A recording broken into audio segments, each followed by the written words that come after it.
What's good? What's good? We back. Another episode of the Coach and Referee Show. Got special guests. Actually, my Sure. co-host from Hip Hop Raise Me podcast. We here live on the Coach and Referee Show, Thanks for having episode me today, 2. man.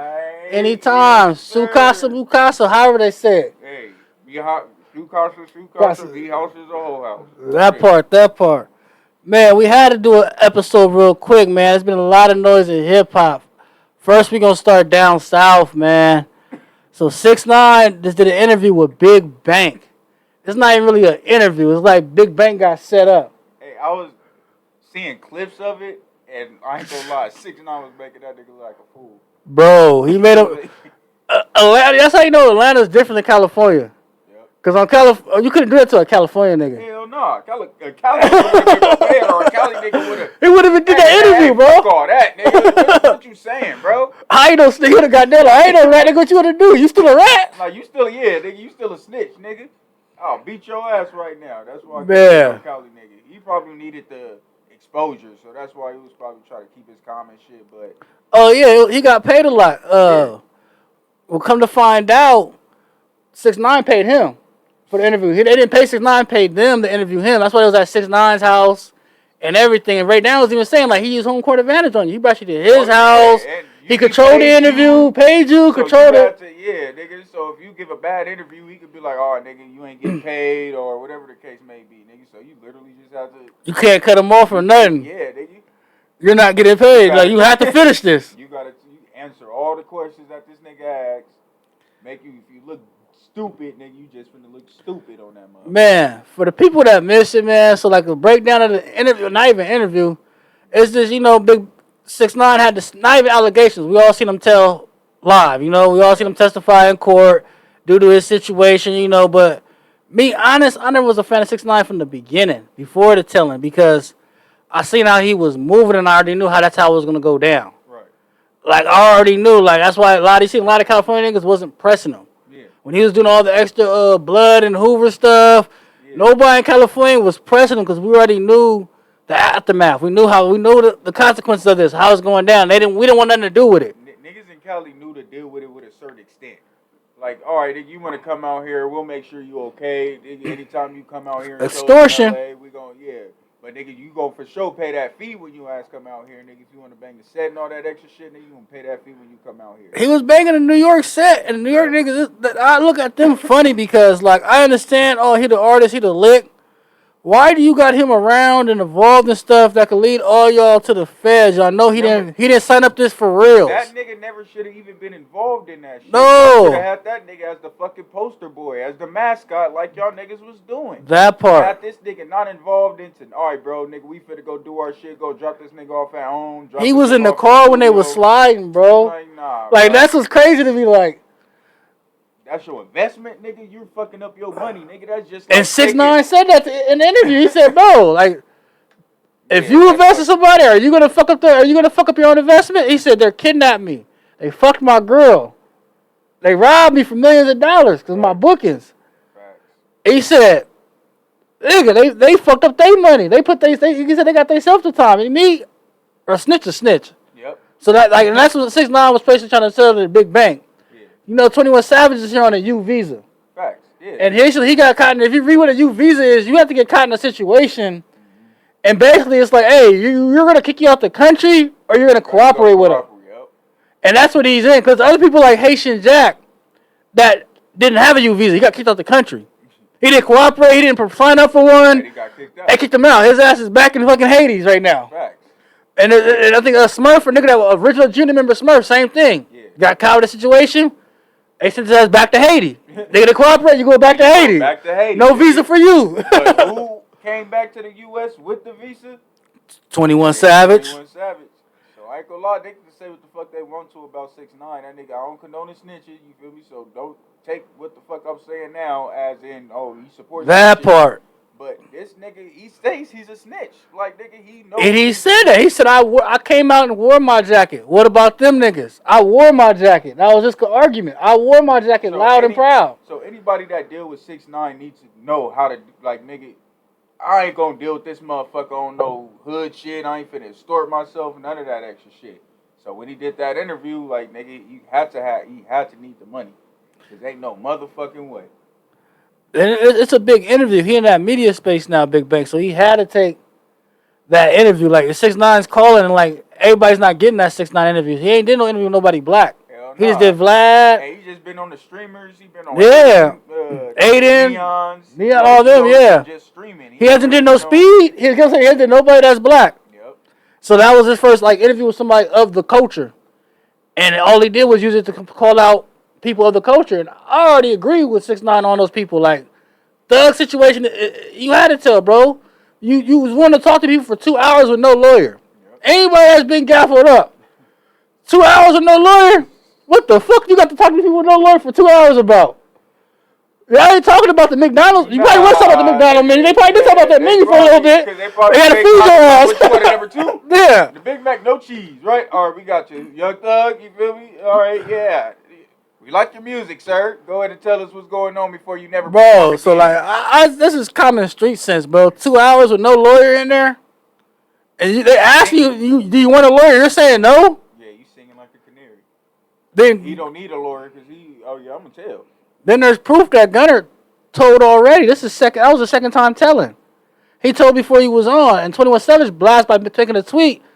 Come on, let's watch it. We swept it under the rug last time. He told, we knew he wasn't like that. But my thing is he might not really be like that, but he's portraying to be like that. And once you put on that costume, you got to stick with it. Yep, you got to wear it.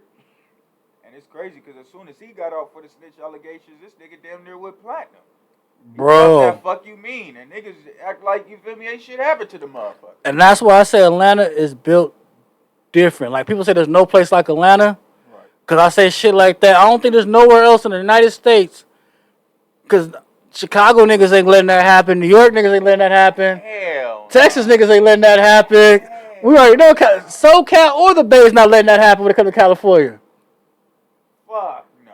Not that. Nah. And he from Atlanta, so Atlanta's low key. Bro. Need to step up when it comes to shit like that. Y'all niggas need to kumbaya, have a pre-meeting before y'all niggas hop on interviews and say shit. I feel like for like the new generation, not like the OGs from Atlanta, I'm talking about like the people that came out after 2010, I feel like Future's the last one standing, bro. To be honest, like Future's the only one with no smushing on this record and still dropping quality music. Like still doing this shit. That part, he's still dropping the music that's up there. Like he's not falling off musically. And he ain't got no snitch allegations, no funny shit, no rape shit, no weird shit. Cause you got Boston Richie with his situation. The like thing that this nigga got is he got hella baby mamas, and that ain't no bro. Nigga, that ain't nothing bad to talk about. It matches the music. Yeah, that's what he's saying. That's what you expect.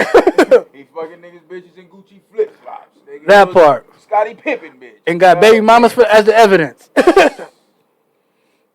Man, but that's enough for the negative Atlanta, man. But for the people, man, what do y'all think? And for Seti, man, what do you think is the future for the Atlanta hip hop scene? With all this going on and no real superstar artists, like we said, we still waiting on Future to drop. Yeah. So right now, man, it's not looking good for the Atlanta scene. Atlanta scene is definitely gonna have to do something to step up to actually get their image or get their notoriety back up, because the old Atlanta scene is killing the new Atlanta scene right now. It's too watered down. They're allowing too much of these ain't shit rappers, or you feel me, niggas that's not really from the streets say and have word about the streets. But hopefully they get their shit together. Hopefully Future drop, or we do have more Future artists in Atlanta that actually about to step up and do their shit. Because I haven't really been tapping into the Atlanta scene, because there's possibly artists out there that's waiting to get, you feel me, they big shot, but we just ain't even heard them yet. It's like that with a lot of places. So right now, it's who's representing Atlanta. It's not looking good. Cause that's right. Cause we do got Atlanta artists, but they're not getting in that spotlight like a lot of these artists that have these allegations. Cause you got Jid. People forget JID's from Atlanta, and he's out smoking records. Got a fire album out. Every feature he done did in the last 5 years, he didn't gas. Nigga, that bodies with Offset. Offset, another Atlanta record. Dog walk that shit. Offset ain't got nothing else on this album but that. Yep. To keep it real. Facts. And they sample bodies, nigga.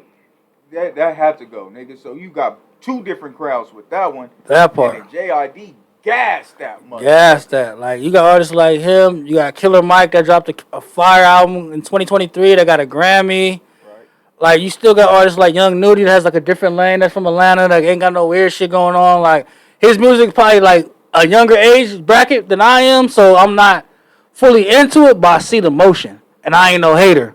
Yeah. So I see like Young Nudie, okay, he got the younger crowd and they doing their shit. Yeah, and he got that boy. That's it. Yeah. Yeah. Shaq even Shaq. That's what I'm saying. Like, yeah, he got the motion. Shaq was like, nigga, he was in the crowd. Shaq was. That's what I'm saying. Like, it was before when he stopped. He looked. He was like, what the fuck? He was like, nigga, that's all Shaq. That's how I would do too. Like, yeah. And a lot of people really do show support to these artists and shit, man. But like you said, man, they're not putting the right artists in the spotlights, man. They're not putting the artists that's actually gonna do some shit for your city up top. Like, y'all niggas need to put them first. The JID, the Young Nudies, the Killer Mike. The Killer Mikes. And because Killer Mike's actually doing stuff in the community, too. Facts. And him and T.I. do a lot for the Atlanta community. Yep. Like, on a political level, on a business level. Like, they didn't buy restaurants to keep them open. Because after COVID, you know, a lot of businesses doing bad. And there's black-owned business in Atlanta. Right. They didn't buy some of them to keep them open. Yeah. T.I., I just watched the thing. T.I. just put a grocery store in a shopping center area that had no grocery store, and it's for a black community. Right. He did everything to get a grocery store there. Like, it's stuff like that they doing for the community, man. Like, and because now the people that's out now that ain't doing shit, that's how you know they really love Atlanta, because they're really doing shit for their city, and they don't need recognition from it. They're just doing it because they love Atlanta. And I personally feel like T.I.'s comeback with the 50 disc, the hot fucking single, is him trying to get Atlanta back right. Man, like somebody got to save the day. Like, it was pretty much New York versus Atlanta at that point. It was like, nigga, you ain't finna come hoe us, nigga. We finna come back and talk shit. That part. That's exactly what the fuck he did. Yeah, the South has something to say. In the words of Andre 3 Stacks. Yeah. Since we got to talk about the bad part of Atlanta, man, I actually got my top 10 favorite Atlanta albums from Atlanta artists. Okay. And it's not all Atlanta based, because, you know, like, some Atlanta artists just made great music. Right. All of it's not Atlanta based, you know, like, yeah.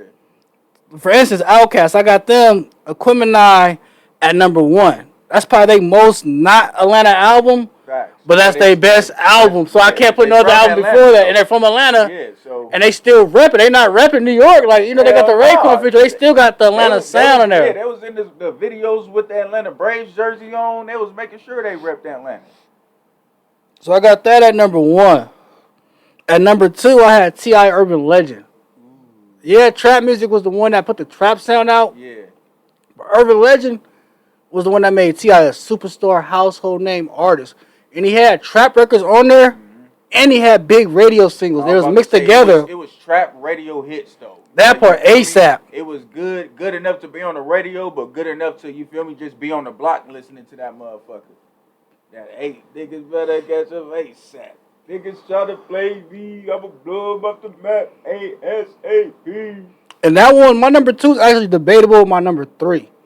That's one that's like, I still go back and forth with these two. Because number 3, I got Young Jeezy, Thug Motivation 101. For those that are not real hip hop heads that don't know the full name, that's the Snowman album with the snowman on the disc. That's the Snowman. That's with Lynn Wood and Soul Survivor, you know. And First off, Go Crazy remix with Jay-Z and stuff like that. I'm gonna have to go that one at number 2. You know, that's what I said. That one's kind of. I go back and forth with that one. It's like, fuck. I can see why it's a balance. It's a balance. Like, as I said, if I could go either or with my 2 or 3 on that list, because they're both like incredible albums, and that's their best albums in their career to me. T.I.'s Urban Legend and Jeezy's Thug Motivation 101. Like 2.5 and 3, shit. That part. Then at number 4, I had Ludacris Word of Mouth. And that's the one that had Saturday, Splashing Waterfalls, Southern Hospitality. Like, to me, that's Ludacris's best album. Right. Like, Back for the First Time was great, and Chicken and Beer was great. But this was the one that had, like, the hit after hit. And he was gassing on every record on his album. And what he also bought was quality, thought-out videos. That part. The videos was another reason that album did so good. Man. Because I think about the videos when I think about that album. I think about the rollout, all those videos. I was like, man, like, the splashing waterfalls, he had them diving in the pool like it was it meant something. You know, he just didn't have sex in the video. Facts. He had somebody in it swimming and stuff. It was symbolism. Yeah, symbolism. That's the word I was looking for. Good looking. All right, so at number 5, I had Killer Mike Michael. Came out in 2023, won the Grammy. A pro-black album that has a real up-to-date trap sound. And that's why I like it so much, because you can knock it in the car, slap, if you got 12s or 15s, or have those things knocking. But it's still got a good message, and it's so relatable. If you grew up in the black community, the black household, you got a song about something for junkies. Yep. Or he's talking about two different junkies. He's talking about first verse, talking about niggas getting laced in their blunt legs like DMX did. Second verse, it's a whole story about a lady that used to be basically a queen back in the day. Right. And she turned into a junkie. He's telling her to slow down. She's like, nigga, I've been smoking cocaine back when Atlanta had a black glamorous life. Nigga, who you tell? I've been partying with the best. Like, slow down. Man. Damn. And it's like, you got records like that. You got records like High and Holy, like with Ty Dolla $ign, like Exignon with Blast, like, and you got scientists, engineers with 3 Stacks and Future. And there's a hip hop facts about this record. I just posted about it. If anybody's familiar with the Dungeon family, that's where Outkast and Goodie Mob all come from. Man, that song shows 3 different eras of Dungeon family. Because a lot of people don't know Future is part of the Dungeon family. He's like an honorable mention. His big cousin was Rico Wade. Future played basketball. He learned music hanging out in the dungeon with Dungeon family. He watched Outkast work on albums. He said it hella times. Hella times. People don't listen though. They just skim through the lyrics. They listen to all the wild shit he say. When Future be spitting sometimes. Like one of my favorite Future songs is when he's telling the story about his family. When he's like, my uncle and them was bank robbers. My granddad was a kingpin. I think that was on. What's it called? It's on Dirty Sprite 2. Yeah. Fuck. I noticed. I don't know why I can't think of the title right now. Nigga had a brain fart. Fuck. That's one of my favorite Future records too. Go through the fucking list because Dirty Sprite 2 is my shit. Yeah. I ain't gonna lie. When I used to listen to Dirty Sprite 2, I was fucked up. And he just let it play. He look at the track list. I ain't gotta skip to the songs. I just let that motherfucker ride. Alright, but back to the list.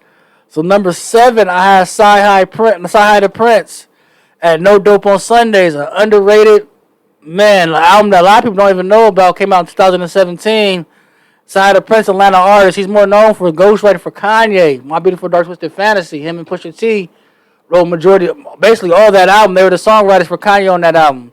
And that's widely known, one of Kanye's best albums, one of the best albums in 2010 era in hip-hop, one of the most creative albums of the era in hip-hop. Shout out to Kanye.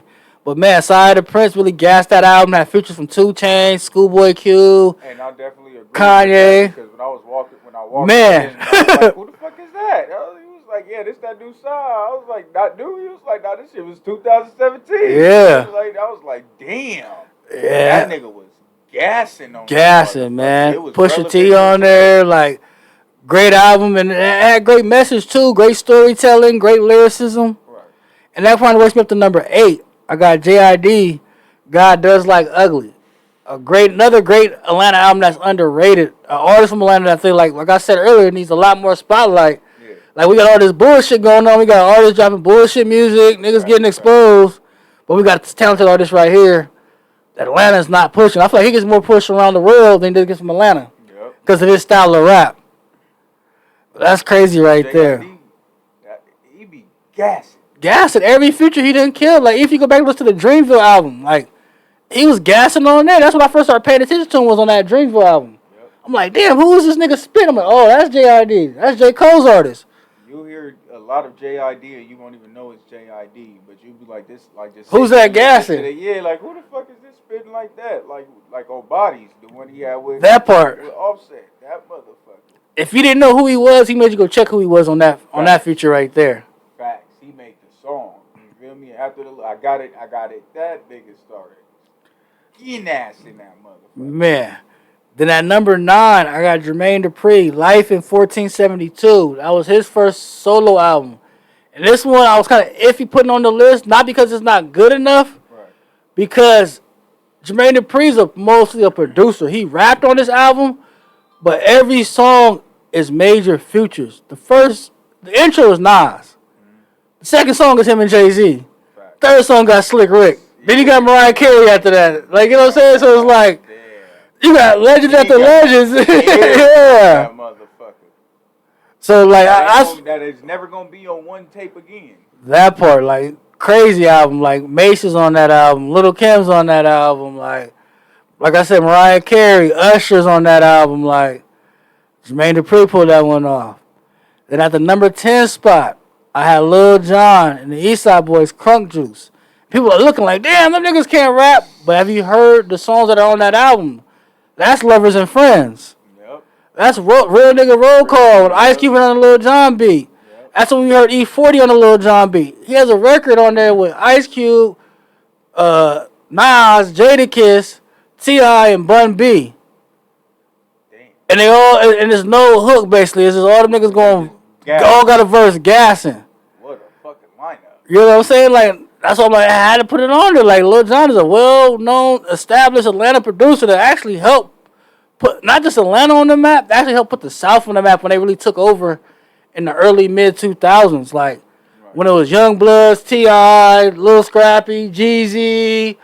Lil Jon had a lot to do with that. He did a lot of production, putting people on his albums and what he did on everybody else's album. And he also did a lot by switching lanes to the that part sound. You feel me? We was doing the LA Pitbull. He started with Pitbull, then went to EDM. Yeah, then he started doing the shuffling type shit. Yeah. Like, so yeah, that nigga put ATL on the map with that. That part. So I had to show him credit with that, man. Especially that album right there. Like, Lovers and Friends is on there. Like, yeah, how many hip-hop R&B collabs you know is better than Lovers and Friends? Then it's all Atlanta artists. Lil Jon, Usher and Ludacris. That's all Atlanta. Like, so like that gotta be in the top Atlanta songs, and they get this records. And they got that, and yeah. Yeah, it was on Usher's album. It was on that time frame though. But still, like them three was nigga. That was a good big three. Man, if they did an album together at that time. Diamond. I call it right now. Diamond. Grammy. All that. There's no way. They was all three too big at that time. How big those two records was, yeah, and Lovers and Friends. Yep. Cause Lovers and Friends feel like Part 2, but it told two different records. It's just the vibe and who they are. And tell them again. Yeah. That John and Luda have to do it again. Yeah. That shit. But now it's time to get into our next topic. Got Drake dropping 3 albums in one release run. All y'all motherfuckers been waiting on. We're going to talk about Iceman first, because we actually got full reviews for Iceman. And that's why we dropping it today, and we doing a review on that motherfucker today, because shit. Everybody's like, oh, you got to sit there and listen to it. But my opinion, why do I got to sit there and listen to a Drake song 4 or 5 times in order for me to actually get used to it? I didn't have to do it with Take Care. All right, do it with Eddie Upper's album. And this is my response to that. We listened to this album. We were listening to album review purposes. Right. We didn't go into listen to enjoyment. So we listened to, we're tuned all the way in. Me personally, I got my phone and my tablet out making notes, and I have a scorecard I go by. Yeah. And I check in at the end of the album. I don't just pull a score out the air and how I feel. Like, I feel like giving Drake a fucking 29 out of 50. That's what I gave it. Let's go ahead and get that out the way. Yeah. And I'm going to give y'all all the reasons why we're going to talk about it, because he got reasons why he feels certain ways. I got reasons why I feel certain ways. And we're going to talk about the whole 3 album rollout, all that. We're going to get in detail about this whole thing. Yeah, let's get into it. Well, we're going to start about this album review, man. I'm going to let you get into it. So, I'll give it a 6 out of 10. Okay. Number 1, I think it was rushed. Not rushed, but that motherfucker, you could tell he was trying to get out of a fucking deal out of that shit. I believe some of the tracks he did gas, but it was just all rap, diss, shots here, shots there, shots here, bullshit. But there were some songs that I did fuck with, like that. I forgot what it's called, but it has that Denise Williams sample, Free. Yeah, that's my favorite song. Will it be Free? That's my favorite song on the album. Yeah. And it's probably biased because I love the original song so much. Like that's in my top favorite songs. Like Denise Williams, Free. I got what it's fucking called in my head, but shit, I make them believe or some shit like that. It's Yeah. most of the songs is make them or Make them watch pray. Yeah. Make them pay. Yeah, Make them pay was dope too. I fuck with Make them pay. Yeah.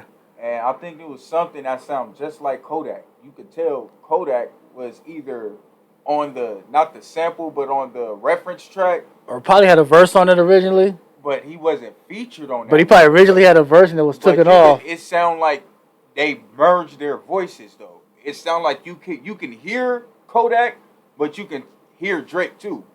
But I forgot what song. It's some star on it. I gotta hold on. Let me pull up my shit. Yeah, I'm on live with it. Oh damn, yeah. Shit, yeah, I forgot what the song. I agree with you with a lot of that because like I feel like he didn't make this album and make music. He went in here and rapped and expressed himself. Like somebody posted like he gave us his diary from the last 2 years. Yep. Like we had to listen to his diary, but it didn't feel like diary music, like from the beat selection and all that. And that's kind of crazy because I gave the beat selection a 7. When I originally did it, I put it higher. But the reason I knocked it down, I had it at a 9 at first. The reason I knocked it down to 7 because in reality, there's nothing amazing about the beat selection. All those beats basically is the same sound that Playboi Carti, Yeek, and Travis Scott used on their last albums. And I think he's seen the result of numbers they did and ran with that sound. And if you think Too Hard for the Radio is a California sound, you're not from California. Because the beat is a California beat. No, he did not kill that California beat. I feel disrespected being from California. Being Hella born and raised from California, I feel disrespected. Like I said, I feel Biggie going back to Cali gets more respect, way more respect. That's how when he approached that record, it paid homage. Like it was like okay, cool. Even him and Biggie Pac was beefing, it still felt good. Like I got love for Cali. Like that's how. Yeah. Like you feel me? I fucks with Cali. I'm from New York, but I fuck with Cali. That shit was just playing. Then you go reference Mac Dre, but you never did nothing for no artists in the Bay though. No features with Bay artists, old or new artists. Bay artists, but you referencing Mac Dre. Stole bars from Bay artists. But it still sound corny as fuck. Stole bars from Bay artists though. Stole from Forte on that YG record. That shit didn't make me wanna, you feel me, go yoke in the car.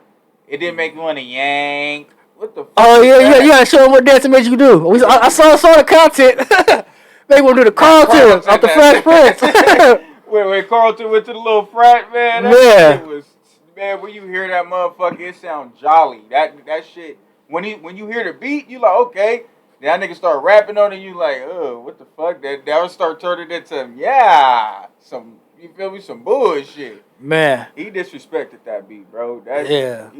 I get a beat selection 7 because of like stuff like that. Like when it comes to beat selection, it ain't just the beat, it's what you do with the beat too. Facts. Then it's like, does it fit the song? Like, did you execute? Like, the production? Like, it was like you posed like beats that was hot from producers, but you didn't make songs on them. So I gave the beat selection a 7. Yeah, I agree. And another disappointing thing on the album was, to me personally, was the Future collab. Like, hearing him and Future come back together had me kind of excited. Because they don't miss. Like, they usually hit when they together. That one was... Like, even the switch up. Like, anytime you hear the switch up, it didn't save it. It was some, It didn't save it. It was a bad record. Save that motherfucker. It was a bad record. Then I gave replay value a 4. Because to be honest, like, I'm probably being nice because I'm probably not going to go back and listen to it. Like, there's no songs I'm going back and like dying to gotta hear. That you can cruise and drive in your car and listen to that motherfucker. There's no songs that you can hear in the club. Nah. There's no songs on that motherfucker. That's like mixtape era type. Not era, but like mixtape quality type shit. Like if he would have put this shit on as a mixtape, I would have respected it more. To me, I feel like this is his lowest replay value album in his catalog. Yeah. Like usually, like if I don't really care for the whole album, might not be good. I'll give it a bad review because of other reasons. There's still like 2 or 3 songs I might be like, I fuck with these songs. Technically, it would be the third. Yeah, the other 2. That this don't forget. Oh yeah. Dropped 2. We'll get to that part. Yeah. So that would be the third worst. Man is better than the other 2. Yeah, I'll say that now. I'll go get that out the way. Yeah, I agree with that. So, man, then lyrics, I gave him an 8 because he was gassing. Yeah. But he didn't get a 9 or a 10 because you gassed but didn't make songs. Like, you still got to come with that material, the hooks, the vibes, like the bars is on point. So I gave you an 8. But I couldn't give you a 9 or 10 because you didn't give me great songs. You didn't give me lyrics that made great songs. You gave me bars though because you was mad. Yeah. You're trying to compete with Kendrick. You were mad. The wordplay on it was, you feel me, dope as fuck. You feel me? That's the best I've seen him rap. I ain't seen him rap that good consistently. Probably since Nothing Was the Same. Yep. I seen him rap that good consistently. To be honest, like, but it's just like Nothing Was the Same. He made good music like Tustin Leather, Wu-Tang Forever, Too Much. Even like Certified Lover Boy, this nigga was. Pipe Down was my shit, and like records like the one he had with Hov. Yeah, the Lil Baby record. The one he had with Ross. Ross, and yeah. That nigga Wayne on that motherfucker. Yeah, even I like the Dirk record too on there, the Bible. Twice. Yep, like Certified Lover Boy just had too many songs on that one. He didn't structure it right, so he had a lot of misses in the mix of too many songs. But this one, like, it was just like you didn't come with no songs. You came with just rap. Yep.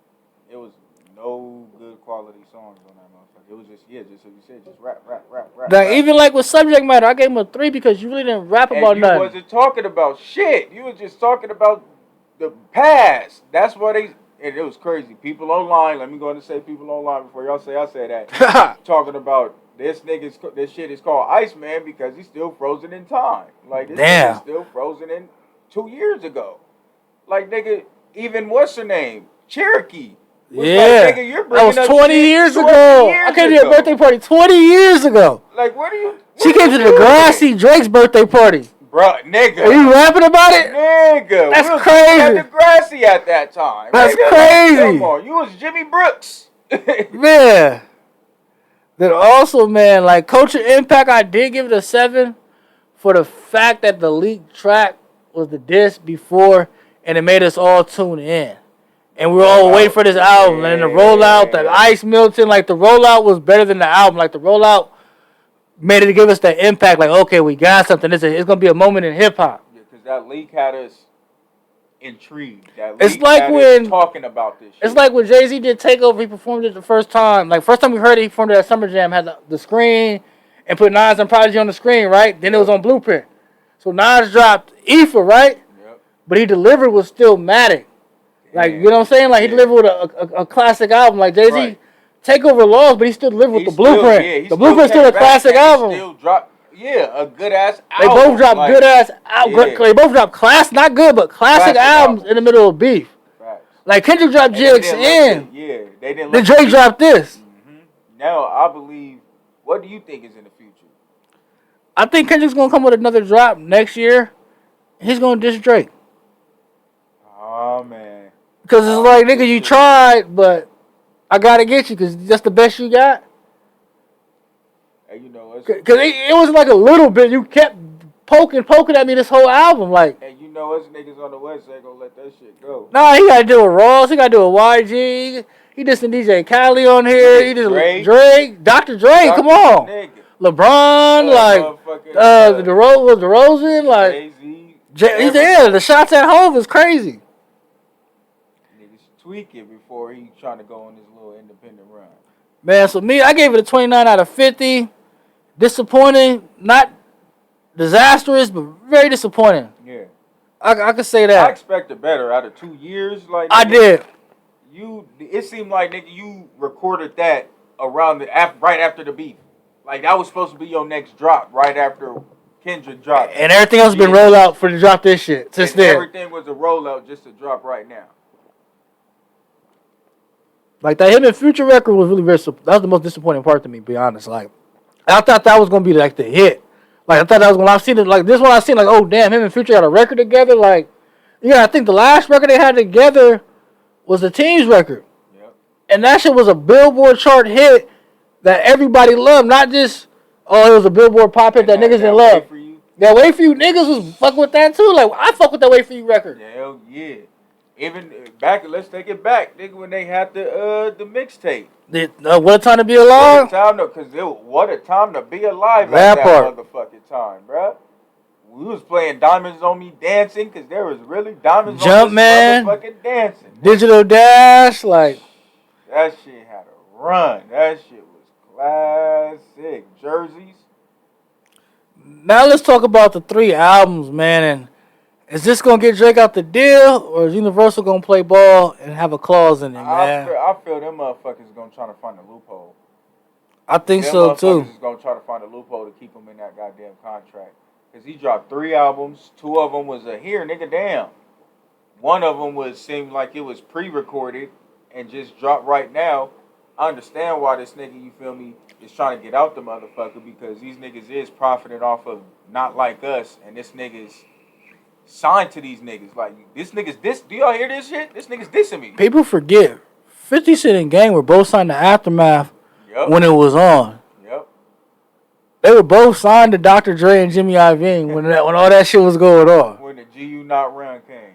Another thing, when Deep State Property and fucking D-Block was beefing, they were all doing business with the same people. Def Jam and Interscope, they're all doing business with both. But nigga, it's hip hop. It's competitive. Like I like the competitiveness. I don't like the way Drake goes about the beef because he don't keep it hip hop. You already went to court, bro. Then you come back and rap about it. That's another thing. That shit just, nigga, you was better off just not even responding on this album and just do what you just did. Nigga, you want to drop 3 albums? All right, nigga, I'm finna drop 3 albums. I feel like he shouldn't have dropped 3 albums because it's too much. Like it's too much on the line right now. Like I feel like he's bigger than the program. But what he did, I feel like as him fan, I'm bigger than the program. Eddie also got bullshit ass influence. He ain't got nobody in the back run that's actually telling this nigga actually. Showing him the right direction, giving him some right plays. No real team. He's going off the fucking plays, and this nigga don't know what the fuck he's doing. Nah, he don't at all. We could tell by the moves he made. Like, we could tell by who was coaching him previously when he was really fucking with Wayne, and now. Cause man, I gotta tell people all the time, the best of Drake is when he was with Cash Money. The albums were good. Cash Money, nigga. Problems were getting handled the right way. Like. People forget, when he went to that Meek Mill shit, he was signed to Cash Money. Yep. And you held your own through the Meek Mill shit, cool. But, nigga, you didn't overdo it like how you doing this Kendrick shit with this nigga Meek Mill. You bodied Meek, it wasn't as bad, bro, because this is the first time, like, even, like, people understand, like, this ain't the first time Drake lost. This is the first time where the real... I had to accept that he lost to Pusha T. He lost to Pusha. And he lost to Common too, but nobody pays attention. Like Common got him too. Like Drake he couldn't even be petty with Common after Common got at him. Like DMX got him too without a song. Without a song, bro. I wouldn't want to respond to that either though. Keep that with 100, nigga. Especially at that time. And that was Drake, like pre-Drake. Nigga. The singing DMX could have ended you at that point if he would have too. Oh my God, we wouldn't have heard there would have been no Drake. The energy the DMX has, or had, man, rest in peace, X. The energy he had. Oh my God, oh my God. He's the reason Ja Rule started singing and making those R&B collabs, cause he had to. It was that or compete with X. And X is throwing a little jazz while you competing with him too. Get a beat from her. Get an art guy to produce a song and dish you on it. Cold nigga. Motherfucker. Petty than a bitch. Sound like X. Yep. Sound like some shit X would do. Like Herb Gotti had him in the studio producing it too. Ain't like he just sent it. It was no email days where he sent it in the surprise. And he heard of this. Like, nigga, like he sitting there watching you recording like, fuck. I gotta keep it. This shit hard. Nigga, goddamn. Are you sure you don't want to say another name? Fuck that nigga. We gonna keep it though. Man. But like, man, then like, it's a different time than like, even like, I'm looking at how Drake did the 3 albums. Like, if he does get out of the deal and you go independent or somebody offer you something, you still have to come back and make music, bro. Like, I don't think Drake understands hip hop culture. I feel like he's too focused on business. And I feel like what he's doing is one of the biggest problems with hip hop today. We got artists are focused more on business than making music. And the music is sucking because of that. They worry about the contract more than the athletes worry about their contract at this point. I never thought we'd be at this point, bro. I'm sorry to say this sounds fucked up, but hip-hop was better when rappers was getting fucked out their money. Everybody trying to get their masters and their publishing. I'm not putting out an album and trying to get out of the deal. Hey, when niggas was oblivious of their contract, we had way better music. Way better motherfucking music. Like, I don't give a god. I'm getting paid. That's all I get. That's all I know. I'm getting paid. Bro, because niggas was happy to be able to do what they love for a living. Yeah. When niggas start knowing about money and contracts, you got people that don't love what they do, and they're only here for that, and it affects the music. Alright, so shit, I know most niggas started rapping because they were popular. They didn't start rapping because they loved it. Love for the game. You feel me? These niggas wasn't really in the gym on the field actually practicing and training. Y'all niggas just joined the field and just started because you're notoriety, nigga, but you were trash as fuck though. That's exactly what's going on with this rap game, like nigga. Bro, cause like that's in it just for the money. They're really not in it for the love of the actual. Cause it's not just Drake doing that. Cause remember when YoungBoy was dropping all them crazy albums, they said it was the same shit as trying to get out of a deal. And bro, I'm gonna be honest, YoungBoy has one of the biggest influences in hip hop right now in today's time for any new artist, right? But he doesn't have 10 hit records. He doesn't have a classic standout album in the culture that everybody has to respect. Like, people could talk shit about Future, but you have to respect Dirty Sprite 2 and the impact it had on hip hop. Yep. YoungBoy doesn't have an album like Dirty Sprite 2. He doesn't have the College Dropout impact album or a Give It to Thy Trying impactful album that just broke through. You get what I'm saying? Yep. It's just the influence that he has on the youth, but it's not musically. He doesn't have 10 hit records. He doesn't have that classic album. Like, cause it's all this shit is most of, just as you said, it's the youth. That part. Most of his sales is low, but most of his views and shit is on YouTube is on high because that is the young people is only able to get on YouTube. Cause they don't need no credit card. They don't need no credit card to go. No credit cards to go grab that motherfucker. And adults is not really finna be sitting over there listening to that shit. So, cause like I talk to young niggas, I got little cousins and stuff, and I ask them about YoungBoy. They be like he's the greatest. Like they talk about YoungBoy like we talk about like the Jeezy, Nas's, the Pac, and Biggs. Like that's how YoungBoy is to them. So like I'll be like, what's the biggest record? They be stuttering like, oh, this you gotta just listen. What the fuck? I just gotta listen. This nigga got like 30, 40 albums. What do you mean I just gotta listen? Nigga, I'ma die before I get through this, bro. Like, come on. Like, what's the classic album I need to go to that made you like just love this nigga? Like, if nobody ever heard of NBA YoungBoy, which album would you? It's like, let me know what's his Reasonable Doubt, what's his Blueprint, what's his Good Kid, Mad City, what's you know what I'm saying? What's his Take Care, like? He don't got one. And what's his Carter 2? You know what I'm saying? Carter 3 moment, like he doesn't have those. And I feel like when music, we have somebody that has that much influence, but don't have the music, where are we at musically? When somebody's selling out arena but doesn't have a 10 hit records or a classic album, but they're selling out arenas night after night. Green rags.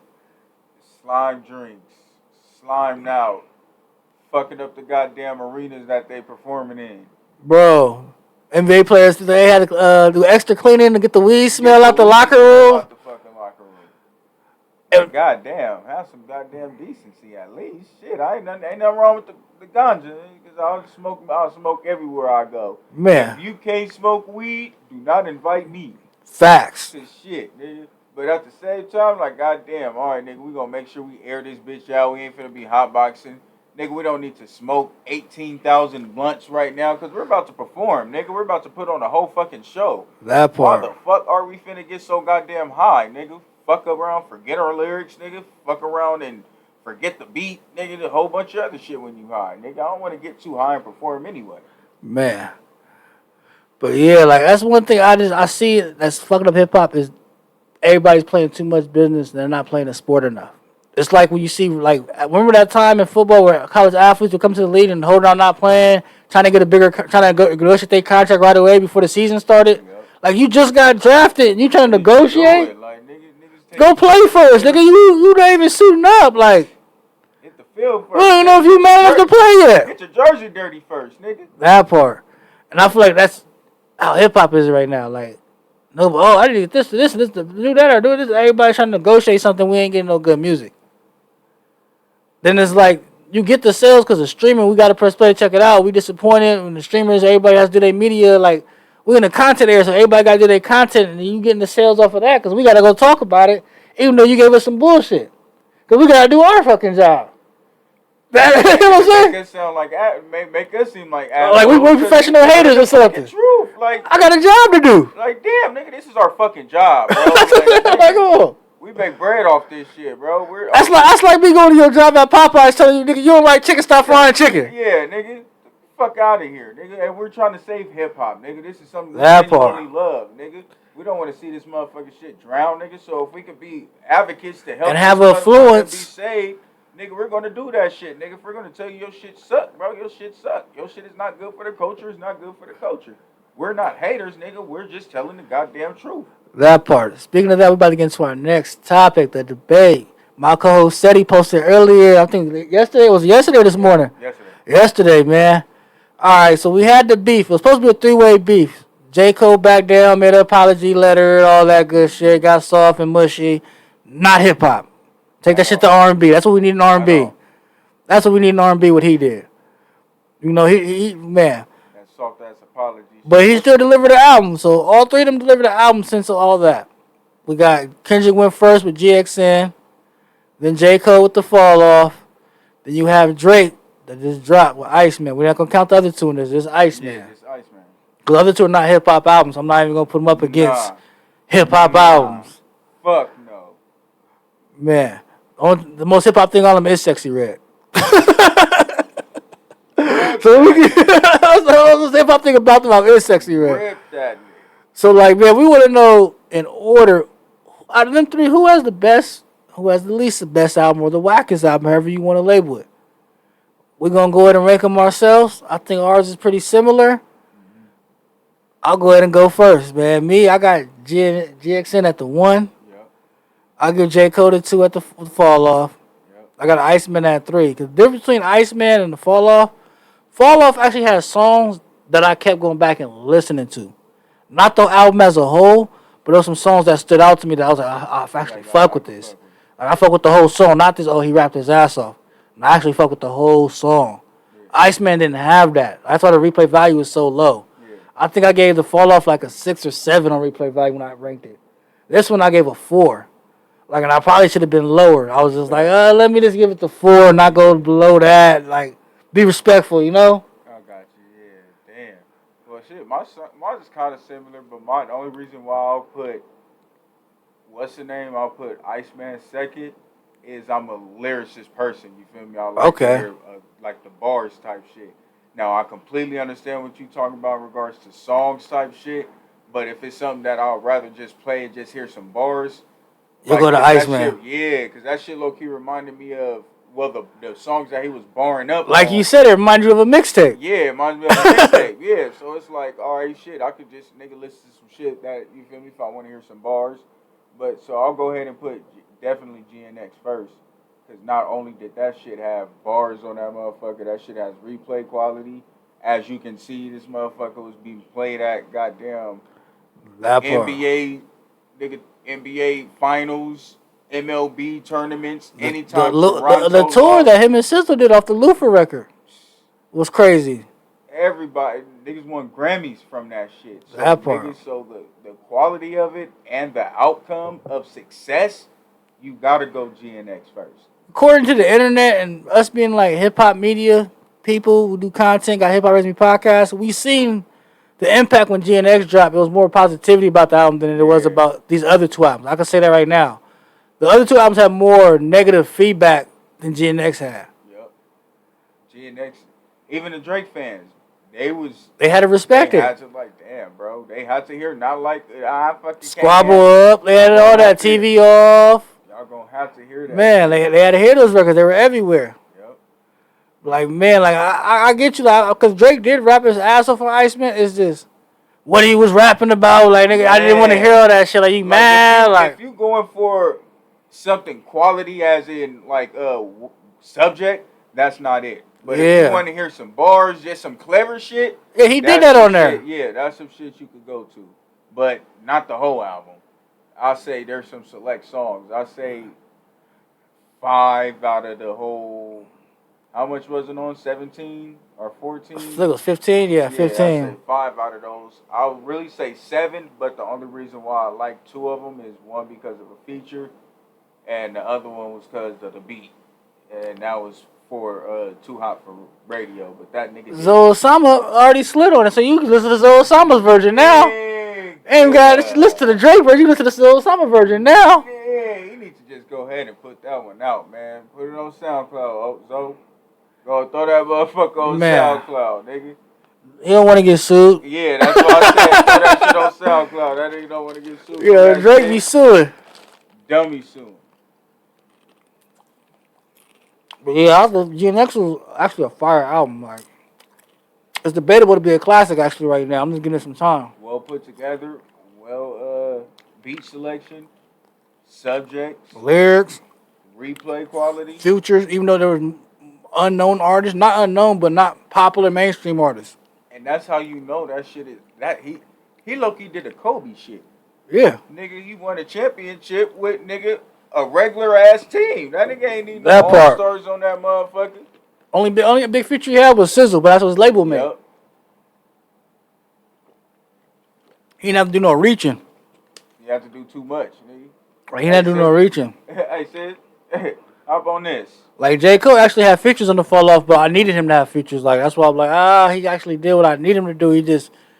He was too stuck in, like, I feel like when he made that album, he was going back, listen to all the hip-hop he loves, and try to remake it. Like, actually remake this type of songs. Like, Nas One Love, I'm going to remake my version. I'm going to do my version of Nas Rewind. I'm going to do my version of DMX, How It's Going Down. You know, that's one of my favorite records on his album.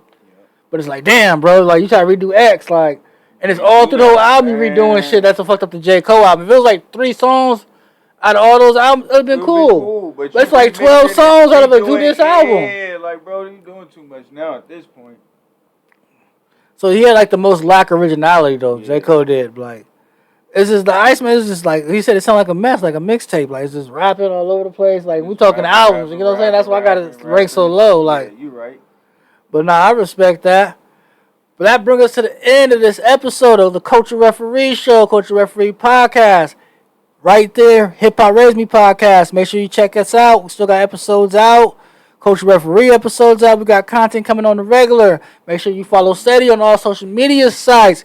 Got content dropping on the daily. Get your hip hop news. Get his input, his breakdown on it. If you like his input on this, sure you like his input every time something happens. So make sure you stay tuned in. Follow, subscribe, comment, like, all that. We appreciate the feedback. We appreciate y'all tuning in. Make sure y'all stay tuned. We got more coming. We ain't going nowhere. Not like them other podcasts. We here to stay. We here. We ain't going nowhere. And we out. Peace.